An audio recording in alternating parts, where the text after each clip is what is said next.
Salut et bienvenue à cette partie 3 de notre leçon 8 qui porte sur les perceuses. Et on va continuer aujourd'hui où on était rendu la dernière fois, et ça c'était avec les alésoirs, pour deux raisons. Première raison, c'est qu'on n'avait pas fini de regarder le sujet.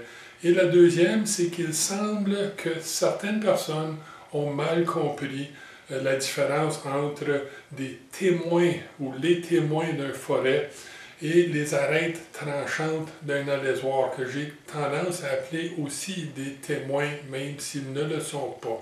Donc, dirigeons-nous vers le tableau blanc et regardons ça une deuxième fois. Bon, on a deux représentations ici, un d'un forêt et de son témoin, et du diamètre du trou en rouge, on va dire. Donc, forêt ici, et alésoir ici à droite, qui est une pointe avec un dégagement. Là, la pointe ici représente l'arête tranchante tout le long de la gougure de l'outil. Et on voit ici que dans le cas de l'alésoir, on a réellement une arête tranchante, parce que j'ai un point qui représente le diamètre extérieur de l'outil, juste en haut ici, et tout ce qui vient après ce point-là, dans le sens de rotation, ici, tout ce qui vient après est en dégagement. Et ça veut dire que cette arête-là est une arête tranchante, parce qu'elle peut pénétrer la surface latérale du trou. Tandis que mon forêt, son témoin, et ça c'est réellement un témoin, mais il a le même rayon que le rayon du trou qui est en train de produire. Si je continuais ça et je faisais tout le tour, mais j'aurais un beau cercle. Pas de dégagement. Ce témoin-ci n'est pas une arête tranchante, il ne peut pas pénétrer la surface latéralement. Et pourquoi est-ce que c'est si important ça? Bien, la réponse est simple. Je veux dire, la réponse est longue, mais elle est simple. La réponse tout court, cet outil-ci, le forêt, est fait pour couper jusqu'à son centre. Il produit son propre trou et lui ne produit pas son propre trou, il ne sert qu'à l'agrandir. Mais rentrons un petit peu là-dedans. Cet outil-ci coupe sur ses lèvres tranchantes et l'arête de pointe tasse la matière, ce qui veut dire que je suis en train de produire un trou au complet avec cet outil-ci. Et pour que ça fonctionne, bien, dans la vie, il faut qu'il y ait des gagnants et des perdants. Et le gagnant ici, ou le patron ici, en fait, de quelle partie du forêt maintient l'outil sur sa trajectoire, bien, c'est l'arête de pointe du forêt qui joue principalement ce rôle-là. D'une façon secondaire, l'angle des arêtes tranchantes ici le font également, mais vraiment de façon secondaire. C'est l'arête de pointe qui joue le rôle principal. Parce que si j'avais une arête de pointe qui essayait de garder un outil à son centre, et j'avais des témoins qui étaient réellement des lèvres tranchantes, mais je serais en train de courir après le désastre. Parce que les deux seraient en train de travailler un contre l'autre. Et ça peut causer un problème. Comment ça? Bon, bien, imaginons. Et notre problème, c'est surtout la vibration. Quand j'utilise un forêt, je veux pénétrer la pièce jusqu'à 3 fois son diamètre en continu, si je veux. Et si je dois aller plus profondément que ça, bien, il va falloir que je retire et je réinsère, que je retire et je réinsère. Et approfondir mon trou de cette façon-là. Je fais ça pour réduire la friction, mais également pour dégager les copeaux. Il y a toutes sortes de raisons, mais c'est quelque chose que je veux faire. Et le forêt, vous avez peut-être déjà remarqué, quand vous le retirez du trou, bien, il frotte en sortant. Il frotte où? Il frotte sur le témoin du forêt. Parce qu'une fois que l'arête de pointe a fini de faire sa job de maintenir la trajectoire du forêt, aussitôt qu'il ne touche plus et qu'il ne force plus au fond, mais le forêt a tendance à voyer, à aller d'un côté ou de l'autre, le côté où il se veut aller naturellement, et frotter son côté. Si j'avais une arête tranchante sur le côté du forêt. Mais chaque fois que je reculerais puis je rentrerais dans un trou existant, mais je serais en train d'agrandir le trou avec l'arête tranchante sur le témoin. Et ça, c'est pas quelque chose que je veux faire, parce que je finirais avec un trou très, très surdimensionné. Mais pire que ça encore, quand j'aurai cette vibration-là en rétraction ou en insertion, mais ça pourrait devenir désastreux, parce que si le témoin était une lèvre tranchante sur le forêt, bien, il commence à vibrer. Qu'est-ce qui arrive? Il vibre, bien, il se coince un peu plus dans le côté. Ça fait une plus grosse vibration. Il se coince encore plus. Éventuellement, ça va complètement défaire le trou. C'est important pour le forêt, pour qu'il puisse fonctionner correctement, qu'il ne agrandit pas trop le trou sur le côté. Mais le témoin ici, il épouse l'arc du trou qu'il est en train de faire. Pas identique, pas parfaitement, il ne peut pas faire ça, mais très proche. Et ça veut dire qu'aussitôt que l'arête de pointe arrête de faire son travail, bien, le témoin peut frotter sans rentrer dans le côté ou la paroi du trou qu'on vient juste de produire. Et ça a tendance à maintenir le trou à peu près au bon diamètre. Je dis à peu près parce qu'il est important de comprendre, puis je le répète, on a parlé dans d'autres vidéos, mais on va le répéter ici, un forêt ne perce jamais un trou du même diamètre que son diamètre. Il ne peut pas le faire, parce que s'il perçait un trou exactement du même diamètre, le témoin se coincerait dans le trou, j'aurais pas de dégagement. Fait que c'est important, il faut s'attendre à ce que le forêt ne coupe pas parfaitement. Mais il y a tellement de possibilités de décentrage à cause de l'arête de pointe qui n'est jamais parfaitement au centre, à cause des lèvres tranchantes qui peuvent être à un angle un peu différent. Bien, ça veut dire que le trou va toujours être un petit peu trop gros. Puis ça veut dire que le témoin peut venir frotter sans coincer, et ça, c'est parfait. La question ici qui se pose souvent à propos des témoins, bien, s'il joue juste un rôle de frotter pour empêcher l'outil de coincer pendant que je ressorte et je rentre, pourquoi est-ce qu'il faut qu'il soit coupant? Mais ça aussi, on en a déjà parlé. Puis ce qui est important de se rappeler, c'est que le témoin joue un deuxième rôle, pas juste pour empêcher de coincer, mais également pour empêcher des copeaux de venir se coincer, eux, entre le diamètre extérieur de l'outil, qui est la réflexion du témoin, et le diamètre intérieur du trou. Si des copeaux pouvaient facilement se coincer entre les deux, bien, éventuellement, le forêt coincerait dans son trou. Et ça serait vraiment pas une bonne chose. Fait que le témoin coupant, bien affûté sur son bord, c'est important pour réduire la friction, oui, mais ce n'est quand même pas pour autant une arête tranchante. Et ça, c'est crucial à comprendre. Si on regarde ici l'alésoir, mais ce que j'ai tendance à faussement appeler un témoin, qui est l'arête tranchante de l'alésoir tout le long d'une gaugure, mais cette arête-là est réellement une arête tranchante. Et si on regarde, on a la pointe d'une des dents, le long de la gaugure de l'alésoir, et elle arrive réellement à une pointe. Et tout ce qui vient après cette pointe-là, c'est en dégagement. C'est donc réellement une arête tranchante. Cette portion-là de l'outil peut pénétrer la pièce latéralement et elle va prélever un copeau. Pas du tout comme le forêt qui, lui, ne pouvait pas pénétrer latéralement la pièce. Bon, ben, pourquoi donc telle différence? Cet outil-ci ne fait qu'agrandir très légèrement un trou existant. Et ce qui maintient cet outil-là dans cette direction, sa trajectoire, c'est sur le bout, il y a deux petites lèvres tranchantes à peu près à 45 degrés. On l'a vu dans l'autre vidéo, mais voici une photo. Donc ces petits bouts-là à 45 degrés, c'est ça qui fait suivre l'alésoir à l'intérieur du trou existant. Pourquoi c'est si important d'avoir une lèvre tranchante d'abord tout le long? Parce que je veux ici que l'outil puisse épouser le trou le plus près possible. Ici, je ne pouvais pas le faire à cause du fait que je n'avais pas de lèvre tranchante. Mais ici, je veux que ça arrive. et l'arête tranchante tout le long de la gougure, mais va juste venir licher le bord du trou qu'il est en train de produire. Il ne coupera pas réellement, mais il va l'épouser en dedans de quelques 10 millièmes de pouce. Puis il va s'assurer, il va garantir que le trou va être rond et va être au bon diamètre. Parce qu'il est tranchant sur toute sa longueur. Il peut vraiment venir épouser très près le bord du trou.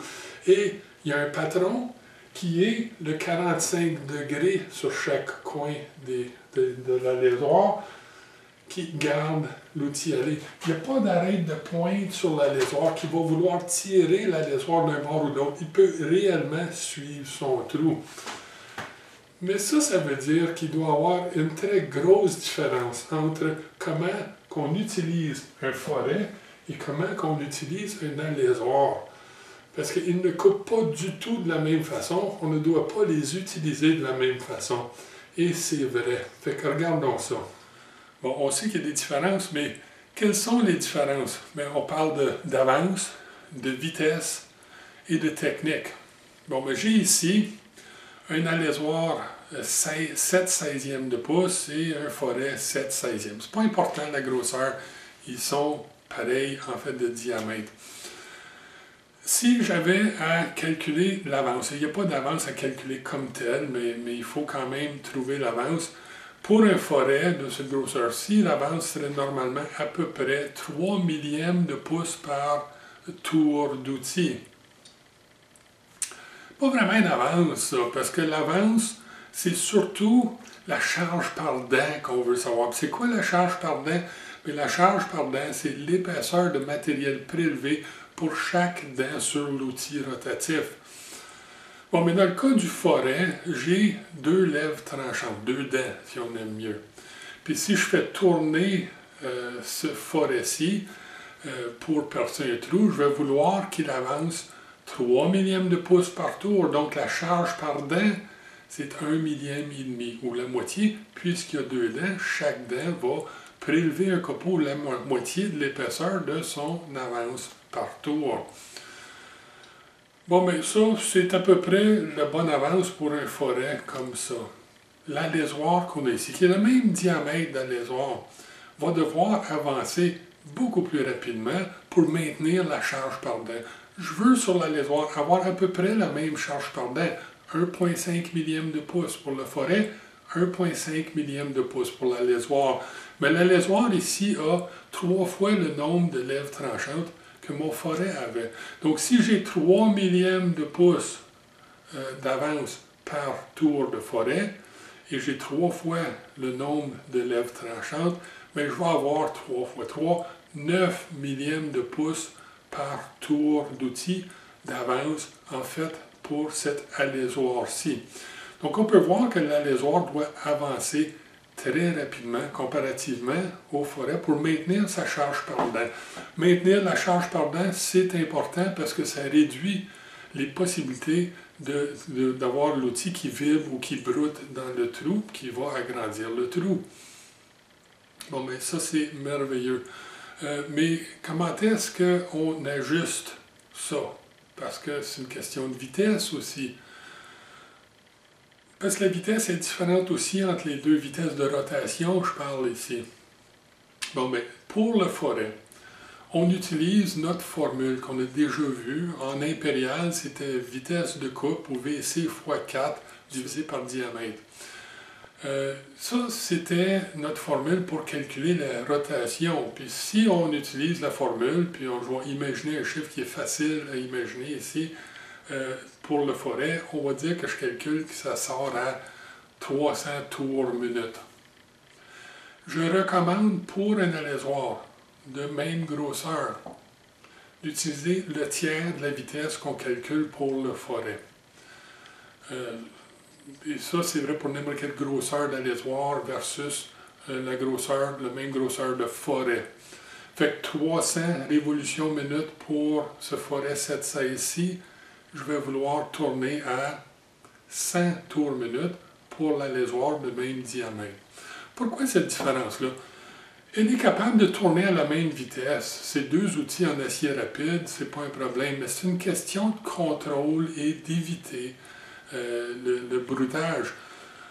Pensez-y, quand l'outil va brouter ou va sciller, va se mettre à vibrer autrement dit, il va le faire lorsqu'il s'engage dans le trou, que l'alésoir est en train d'agrandir, et lorsque j'arrive au fond du trou.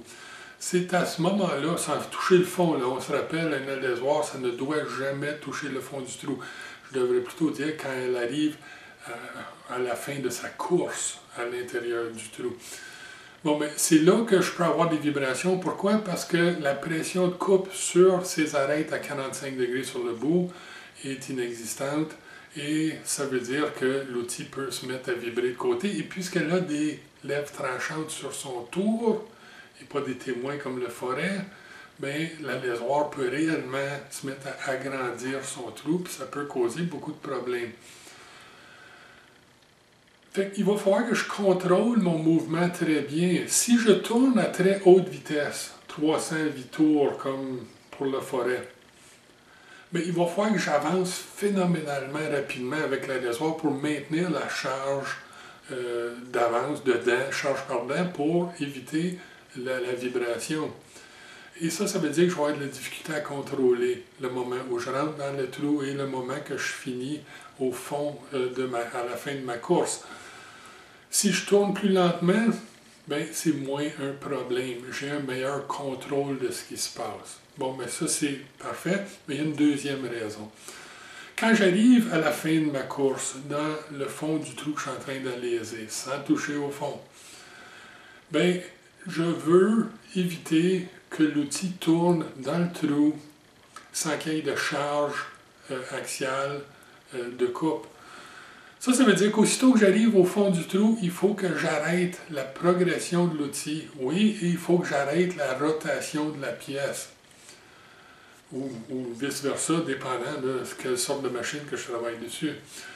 Et ça veut dire qu'il faut que j'arrête rapidement la machine. Mais si je tourne à un très haut régime, quand j'éteins la machine, ça peut prendre plusieurs tours à cause de l'énergie accumulée dans la masse des composants de la machine. Ça peut prendre plusieurs tours avant qu'elle arrête de tourner. Et ça peut être assez pour démolir la précision de mon trou. Ce que je veux faire plutôt, c'est d'alaiser jusqu'au fond, d'arrêter ma progression axiale et d'arrêter la rotation de la machine presque en même temps et de retirer l'outil du trou sans avoir de rotation.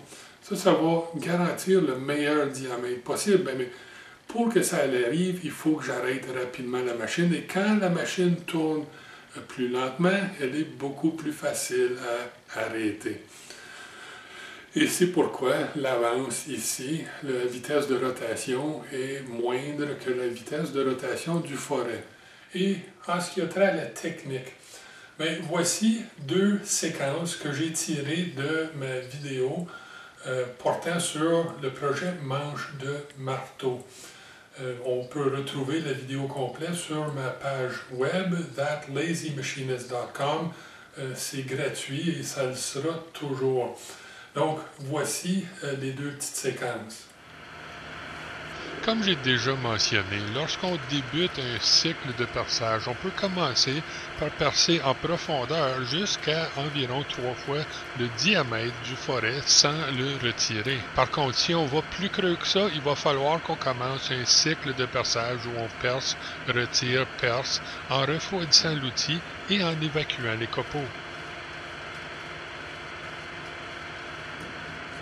Il est également important de noter que la vitesse du cycle augmente avec la profondeur du trou. Autrement dit, quand on perce très profondément dans un trou, on ne veut pas le laisser là longtemps puisque ça fait beaucoup de chaleur et on sait que la chaleur pour le perçage, c'est vraiment pas bon. Maintenant que le perçage est complété, on peut passer à l'alaisage à l'alaisoir. Mais tout d'abord, il va falloir ajuster la vitesse. Donc, ça, c'est la vitesse qu'on utilisait pour le perçage. On va réduire notre vitesse à 1/3 de cette vitesse-là pour l'alaisage à l'alaisoir.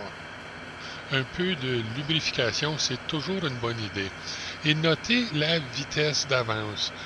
J'avance à peu près à la même vitesse que j'avançais lors du perçage, mais j'ai réduit ma vitesse de rotation à 1/3 de l'autre vitesse.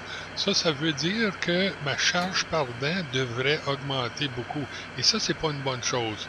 Par contre, cet outil a 6 lèvres tranchantes, et ça veut dire que ma charge par dent reste à peu près pareille. Notez également que puisque l'alésage est très peu profond, je retire rapidement l'outil. Mais si le trou avait été très profond, j'aurais arrêté la machine avant de retirer l'outil. Et je vais maintenant passer à une opération de fraisage. Je vais enlever le bord coupant du trou que je viens de produire, mais aussi, cette opération protège le bord du trou. En le renfonçant un peu dans la pièce, j'évite de l'endommager par une poque ou une déformation si jamais je cogne le bout de la pièce. Bon, ben, on peut voir que la technique est très différente.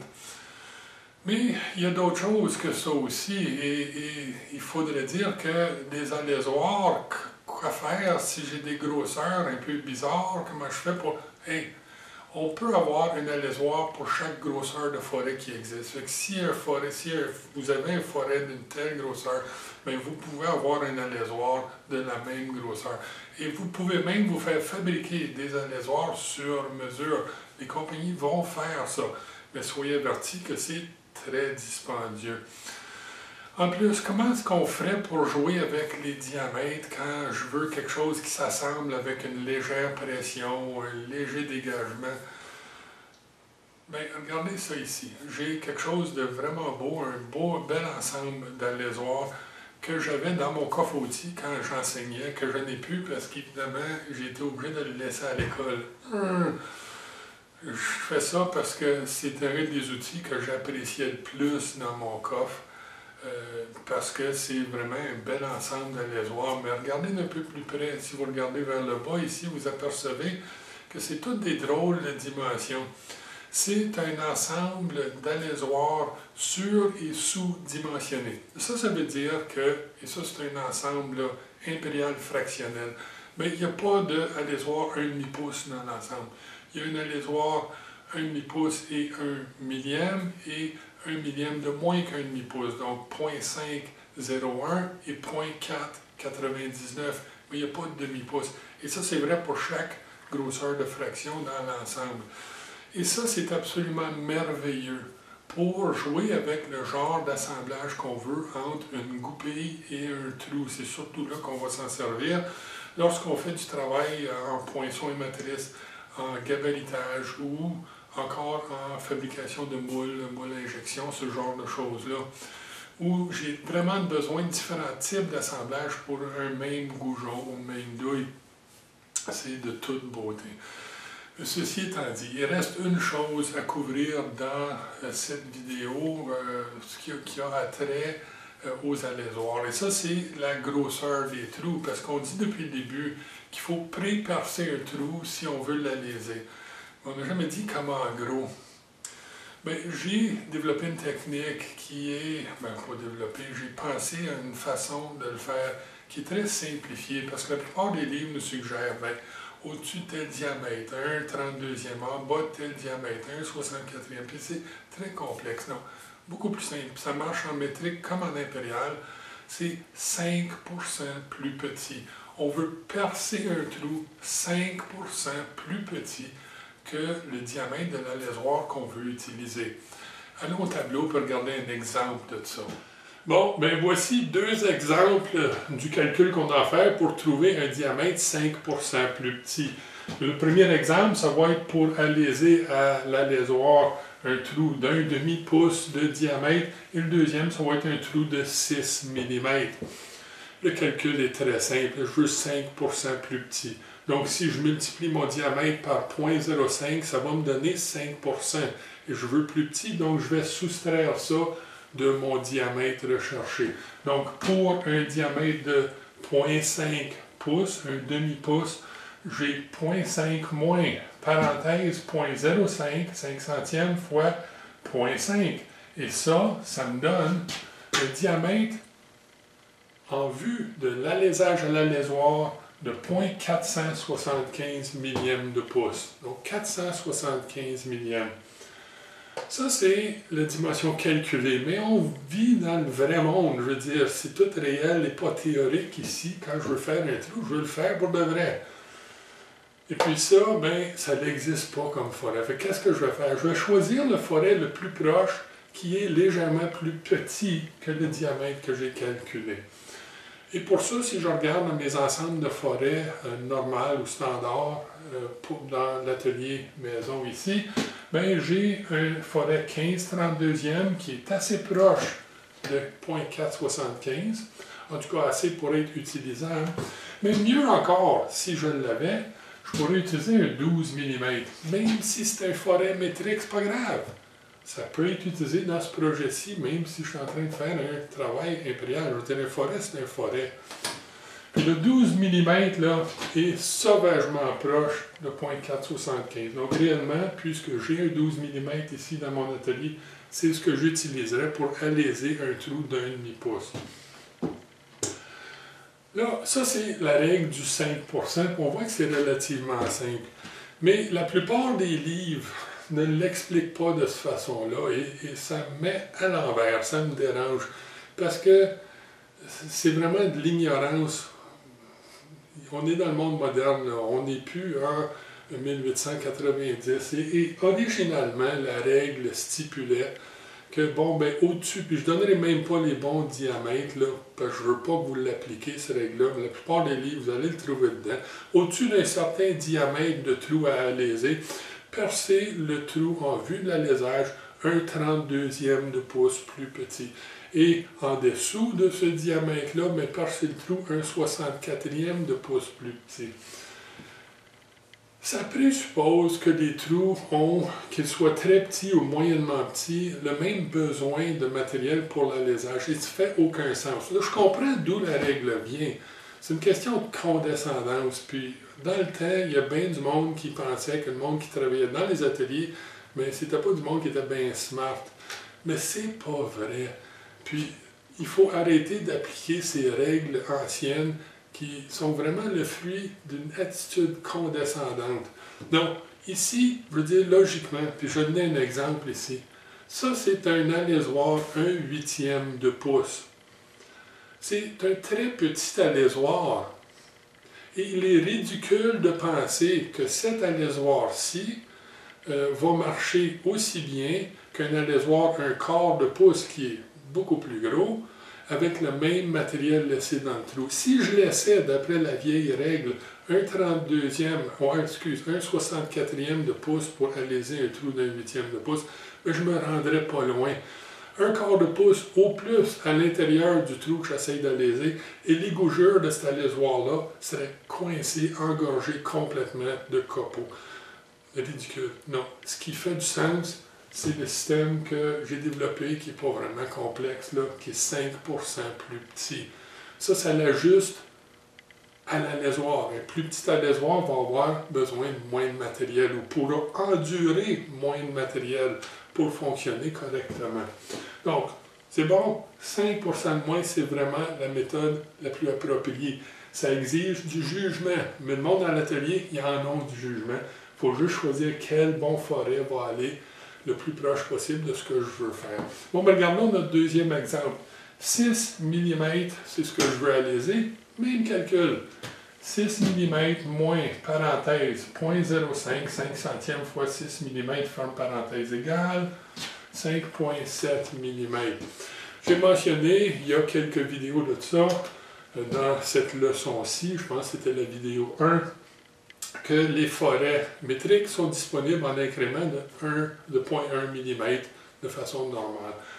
Et ça veut donc dire que le forêt le plus proche serait un forêt 5,7 mm. Mais il est rare que le monde va avoir des ensembles de forêts dans leur atelier maison avec un incrément de 0,1 mm. Je veux dire, on n'est pas tous riches, là, tu sais. Puis, qu'est-ce qu'on a généralement? Ben, un ensemble de forêts métriques en incrément de 0,5 mm. Fait que même si le 5,7 existe, il faut accepter que pour la plupart du monde, on va falloir qu'on le fasse avec un alésoir 5,5 mm. Puis ça devrait très bien fonctionner. C'est quand même pas tellement plus petit que le 5,7. Mais encore une fois, si on a un ensemble ou des ensembles impériaux également, bien, on remarque que le numéro 2, un forêt impérial numéro 2, est encore plus proche de 5,7 mm qu'un 5,5 mm serait. Fait que si vous l'avez en main, un ensemble numéro impérial, forêt numéro 2, serait celui que moi, chez moi ici, j'utiliserais pour aléser un trou de 6 mm. Il reste une chose que je veux présenter concernant les alésoirs. Et ça, c'est la problématique qu'un alésoir produit un trou qui est dimensionnellement et géométriquement très précis, mais ne positionne pas ce trou-là correctement. Et ça, c'est problématique parce que ça serait donc le fun si on pouvait faire ça. Pourquoi? Mais pour deux raisons. En conception mécanique, il y a deux règles fondamentales que malheureusement beaucoup de monde n'applique pas. Et la première, c'est l'utilisation de dimensions préférentielles. Bon, mais qu'est-ce qu'une dimension préférentielle? Bien, c'est simple. Si je calcule que l'arbre que je dois utiliser, ou si je découvre que l'arbre que je dois utiliser doit mesurer 6,8 mm, donc mieux encore, on va dire 9,7 mm. Je ne le concevrai pas sur une base de 9,7. Je choisirais la dimension la plus proche qui tombe sur un chiffre là, rond et naturel. Fait qu'au lieu d'utiliser un 9,7, j'utiliserais un 10 mm. Je ne sais pas si on voit, je choisirais 10 mm de préférence, c'est un chiffre rond. Dans le système métrique en conception, généralement, on s'en tient au millimètre, jusqu'à temps qu'on arrive à peu près 20 mm en dimension, des fois 30, ça dépend où on regarde. Puis après ça, bien, on commence à sauter. Je préfère 35 mm à 34 mm. Je préfère 30 mm à 29 mm. Je préfère. Puis ça, c'est important, on choisit toujours l'incrément le plus proche, plus gros, quand on parle d'un arbre. Bon, mais ça, c'est une des raisons, couplée ou jumelée à la deuxième, qui fait en sorte que ça donne le fun de pouvoir utiliser des alésoirs plus souvent dans le positionnement précis de trou. La deuxième raison de conception, c'est le problème des systèmes d'assemblage de base. La plupart du monde ne le font pas, mais quand on conçoit des entités mécaniques, qu'on devrait concevoir sur un système à base du trou, donc basé sur le trou de la pièce. Et pourquoi?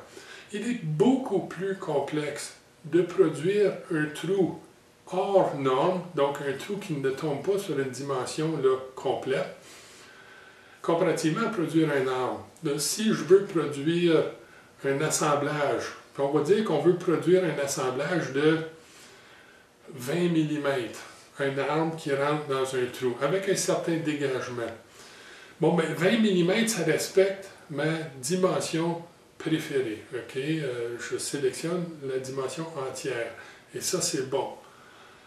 Mais là, il va falloir que je choisisse 20 mm. Je veux un dégagement. La plupart du monde, pour des raisons qui me dépassent, vont essayer de faire l'arbre à 20 mm puis faire le trou un peu plus gros. Non, non, non, non, non. C'est beaucoup trop complexe. C'est une grosse perte de temps. Si vous concevez le trou à 20 mm ou très légèrement plus gros, ça, c'est un système basé sur le trou. Sa dimension minimale dans le trou est 20 mm. Puis je veux assurer un certain dégagement. Bon, mais ça veut dire que l'arbre qui va s'insérer dans ce trou-là va être légèrement plus petit que 20 mm ou légèrement plus petit que ça encore. Ça va assurer l'assemblage que je veux avoir. Mais ça me permet de produire un trou qui tombe sur un chiffre rond, naturel, pour lequel je peux facilement obtenir un alésoir. Là, un alésoir 20 mm, c'est facile à obtenir, c'est quelque chose qu'on peut trouver un peu n'importe où, qui vend des alésoirs ou des outils pour des machines-outils. Donc, on voit ça. Si on fait le contraire, bien, il faut que je produise le trou à l'aide d'une barre d'alésage plutôt que d'un alésoir. Et là, ça devient beaucoup plus complexe. Fait que ça serait le fun si on pouvait utiliser plus souvent des alésoirs, surtout lorsque les trous doivent être positionnés de façon précise. Bien, il y a un petit truc pour ça. Puis là, je m'en viens vieux. Fait qu'on va aller s'asseoir, puis je vais expliquer ce truc-là. Fait qu'on sait qu'une alésoire, bien, ça ne positionne pas un trou précisément. Puis ça, c'est vraiment problématique parce que ça serait tellement le fun de pouvoir l'utiliser pour positionner un trou correctement. Parce que ça nous donne un diamètre préféré facile à obtenir. Parce que c'est quoi l'autre option? Si je voulais positionner un trou précisément, sur fraiseuse, sur tout tour, mais sur fraiseuse, on regarde une tête à aléser, quelque chose comme ça. Puis on va regarder ces outils-là éventuellement dans une leçon prochaine où on va parler de machines, de fraiseuses et de tours. Fait que là, on a une tête à aléser pour fraiseuse ici qui retient un outil à lèvres tranchantes unique. Okay? Puis une barre d'alésage, pas un alésoir, une barre d'alésage comme ça, mais ça ne peut pas suivre le trou existant. Il n'y a qu'une lèvre tranchante. Ce type d'outil doit suivre l'axe de la machine dans lequel il est déplacé. Et on force, dans le fond, le trou à revenir à son positionnement. Qu'est-ce qu'on veut dire par ça? Bien, pour utiliser un outil du genre, il faut que je préperce un trou, un peu comme l'alésoir. Mais il y a une différence. L'alésoir, ça ici, ça suivait ce trou-là. Tandis que la barre d'alésage va suivre l'axe de la machine. Donc, si je perce un trou, et on sait que perçage, ce n'est pas la façon la plus précise de positionner. Là, on parle ici de très précis. Là. On parle de quelques 10 millièmes de pouce ou quelques centièmes ou quelques millièmes de millimètre. Okay? Quelque chose, ou 5, 10 millièmes de millimètre, whatever. On parle de quelque chose de très précis. Bien, évidemment, le forêt ne peut pas positionner très précis. Mais qu'est-ce qu'on fait? On perce le trou, on accepte qu'il ne sera pas exactement au bon endroit. Mais quand on vient l'aléser, on place l'axe de la machine exactement où on veut avoir le trou et on vient aléser, agrandir le trou quelque peu avec un outil, une barre d'alésage dans une tête à aléser. Et ça ramène le trou au bon endroit. Ça corrige les petites erreurs de positionnement. Et éventuellement, ça nous donne un bon diamètre. C'est beaucoup de gossage, par exemple, parce que pour avoir le bon diamètre, il faut mesurer beaucoup, il faut ajuster. Ces outils-là sont longs, délicats, sont prompts à vibration. Donc, c'est toujours un peu un mal de tête pour obtenir quelque chose à un diamètre très précis. Ça serait donc facile si on pouvait utiliser un alésoir pour ça. Mais on peut. Et le truc ici est simple. On va avoir un trou qui a une dimension préférée basée sur le système des trous. Et on a un alésoir qui peut nous donner notre dimension. Merveilleux. Mais le trou doit être précisément positionné. Je vais pré-percer le trou. Je vais prendre ma tête à aléser et la barre d'alésage et je vais aléser ce trou-là avec la barre d'alésage. Mais je ne me soucierai pas d'obtenir un diamètre très précis. On va pré-percer le trou à peu près 10% plus petit. Là, on a calculé 5% pour un alésoir.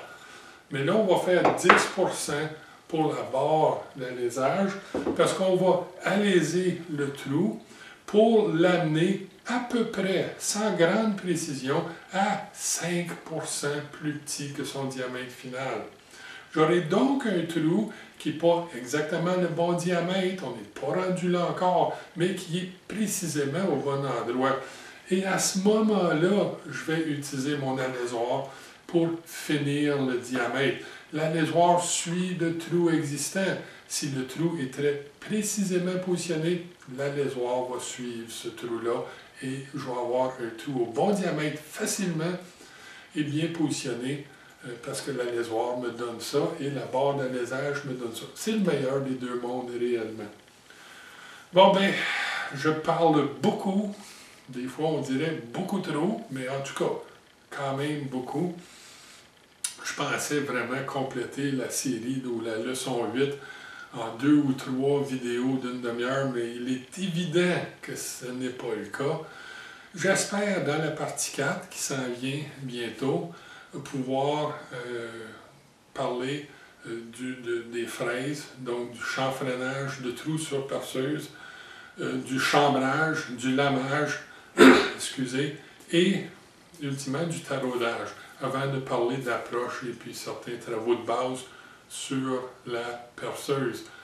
Donc, au moins un morceau, une partie 4, probablement une partie 5. Mais en tout cas, la prochaine, ça va être 4. Et d'ici à ce moment-là, ben, amusez-vous. Faites attention, soyez prudents, il ne faut pas se blesser. Et bon usinage.